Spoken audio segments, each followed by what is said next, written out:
18/3/2026 দিনটি ছিল 28 রোজা। যেহেতু আমি ঈদ করতে বাড়িতে গিয়েছিলাম, তো 28 রোজায় আমি ঈশ্বরদীর উদ্দেশ্যে রওনা হয়েছিলাম। আজকে ঈশ্বরদী যাব। আমার অনেকদিন হয়ে গেল ঈশ্বরদী দেখি না, তো আপুদেরকে বলছিলাম যে তোরা যেহেতু যাচ্ছিস আমাকেও নিয়ে যা, কারণ ঈশ্বরদী তো ঈশ্বরদী, যেখানে আমার বেড়ে ওঠা, আমার প্রাণের শহর ঈশ্বরদী। তো আমি অটোরিকশায় করে যাচ্ছিলাম। আমার ছেলেটা এখানে প্রচন্ড রাগ করেছে, তাকে খুব খেপাচ্ছে তার আম্মু এবং তার মামনি মিলে। তো অটোরিকশা অপোজিট পাশে আমি আর আমার হাজবেন্ড খুব কষ্ট করে বসেছিলাম, আর আমার বোনেরা খুব মজা নিচ্ছিল। তো এইখানে আওতাপাড়ায় আমি একটা গরু দেখে হাত বোলাচ্ছিলাম। গরুটা বাচ্চা গরু, মনে হয় বিক্রি করতে নিয়ে যাচ্ছে হাটে পালার জন্য। তো আমরা এখন সিএনজিতে উঠে ঈশ্বরদীর উদ্দেশ্যে রওনা হয়েছি। ভাইয়া যেহেতু পাবনাতে বাড়ি করেছে, সেই সূত্রে এখন আর ঈশ্বরদী যাওয়া পড়ে না বা থাকা পড়ে না। এখন ঢাকা থেকে পাবনা গেলে মানে সরাসরি পাবনাতে থাকা পড়ে। আগে যেমন ঢাকা থেকে ঈশ্বরদী যেতাম, তো ঈশ্বরদী এখন অনেক অনেক বেশি পরিবর্তন হয়ে গেছে, যেটা আমার কাছে খুব বেশি বিরক্ত লাগে। সেটা হলো ঈশ্বরদীতে এখন অনেক বেশি বিদেশি হয়ে গেছে। রাশিয়ানরা খুব খুব বেশি রাশিয়ান ভরে গেছে, যেদিকে তাকাই সেদিকে বিদেশি। আর এটা হচ্ছে রাশিয়ানদের বসবাসের স্থান, গ্রিন সিটি বলে আর কি, জয়নগরে যেটা আর কি।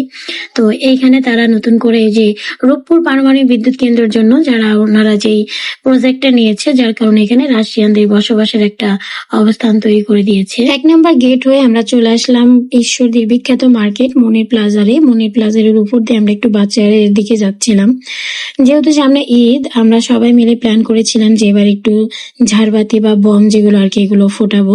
তো এখানে অনেক আইটেমের শ্যামাই ছিল, শ্যামাইগুলো দেখতে দুর্দান্ত সুন্দর লাগছিল। এখান থেকে ইভেন আমরা কিছু শ্যামাই নিয়ে নিয়েছি।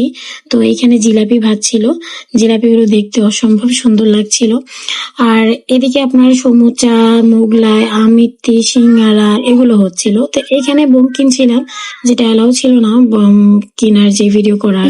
শহরের সবচেয়ে নাম করা জায়গা হচ্ছে 1 নম্বর গেট। 1 নম্বর গেটে সব ধরনের ফাস্টফুড খাবার আপনি পাবেন, আর এত বেশি টেস্টি হয় খাবারগুলো।